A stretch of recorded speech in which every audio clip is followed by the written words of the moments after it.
Hi everyone, I'm Astro Coach Amy. Welcome to my show, The Divine GPS Navigator. Today we'll be talking about the new moon, as well as the solar eclipse and the Chinese New Year.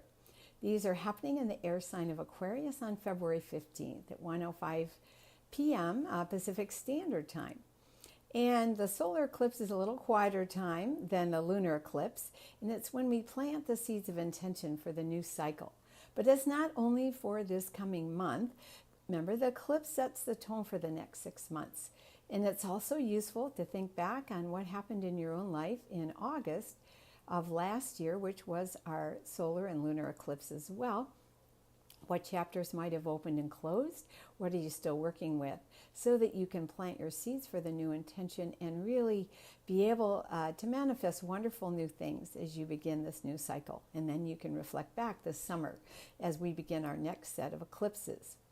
This particular eclipse is only partially visible in parts of southern South America this time, but I'm sure you'll feel that energy as it begins to build on Tuesday. And then you'll probably feel it a couple days after the eclipse event until about Saturday. So again, this is the time to open those new chapters in your life and close some things that may no longer be so productive. It's an exciting new time, but it also is a little quieter. Even though there's a lot of energy right now we have actually 6 planets in air and 3 in fire. So there's still a lot of stimulation. A lot of it may feel mental in some ways right now. So by all means, take advantage of this inspiring time, however you are able to do some quiet time, whether it's a walk or meditation, whatever it might be. This is a tremendous time of inspiration, especially during a solar eclipse. There's some very special things that may guide you if you can just stay open, and some new inspirations to come for this new cycle.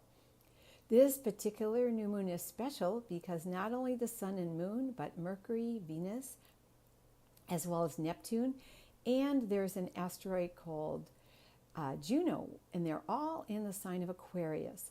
So the symbol for all of us, what this means is, because Aquarius is really one of the signs of innovation, of service to humanity, and really global expansion. It's all about the future, and that's definitely what Aquarians are about. So this is really setting the tone. We know in many parts of the planet right now, with all the environmental issues, the good news is there's a lot of innovation. We can see it happening on all levels, and there are tremendous problems, but amazing new solutions are coming, and much of this will be revealed during this cycle in Aquarius, during this cycle of the next 30 days as well. There is what we call an opportunity or a sextile in astrology between the planet Uranus, and in this particular new moon, both the sun, the moon, Mercury, and Venus are all involved. And what it's saying is, any way that you can make a contribution, however big or small right now, windows and doors may open for you just by wanting to help someone else. So by all means, I encourage you, whatever that might be, to just look and see in your part of the world what you might do, and you might be just amazed at something that might open up through taking this positive action. And the one square or place that we're looking and being asked to integrate 2 different ideas and energies is with Neptune and Mars. They are making what's called a square.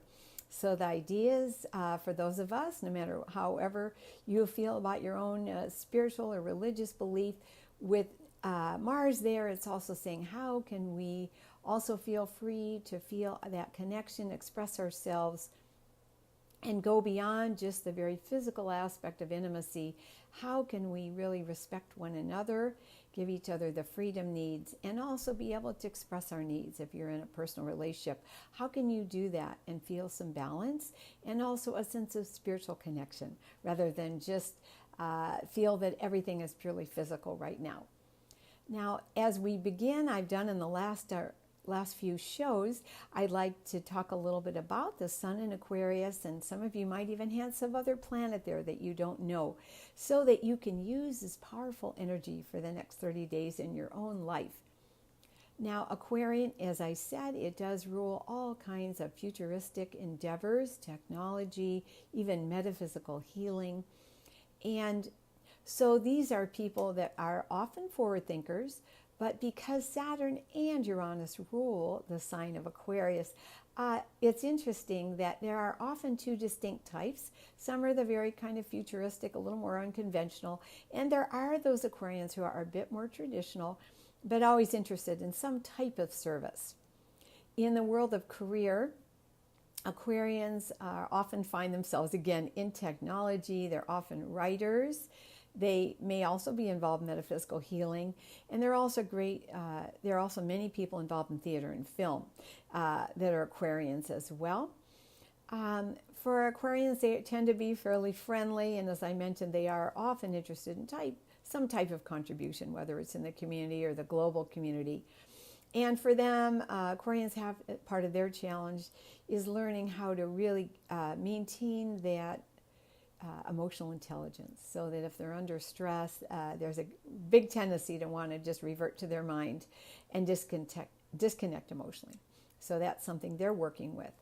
Now, in the world of romance for an Aquarian, because for them they're such unusual people and they really believe in equality, for an Aquarian it's really important in a relationship to be both friends and lovers, and to be able to be very interdependent, where they can really trust someone, but feel there's freedom for both to express themselves and really make a difference in whatever way works best for them, and tend to be very committed individuals. Aquarius is an air sign. It's what we call a fixed air sign. So there can be times when they can be fairly strong-minded, and it's important for them to be able also to be flexible with their thoughts. In the heavens right now, it's interesting that we do have 6 planets in air and 3 planets in fire. So it's a very dynamic time. But if you just feel like your mind is sort of buzzing, that is very understandable with the energy right now. We have no planets in Earth and only 1 in water. So again, I want to encourage you to use this creative time, but find some ways, whether you go to the gym or walk or exercise, to definitely find a way to balance this, because this could be a really tremendous time of inspiration this next month, and especially during the eclipse. Now, I always like to recognize some special people that are born, and certainly I like to mention a few special Aquarians. We have to start with George Washington, of course, our first president. Toni Morrison is another one I'd like to mention, who is, of course, author, and she's an editor, she's a professor, and we have just such appreciation. Toni has even won a Nobel Peace Prize as well as a Pulitzer Prize, and just so appreciate her contribution. As well as Steve Jobs, a famous entrepreneur. He started Apple and also was a very famous philanthropist. And as well, we have Michael Dell, who's another famous entrepreneur who started Dell Technologies, who's also another amazing philanthropist.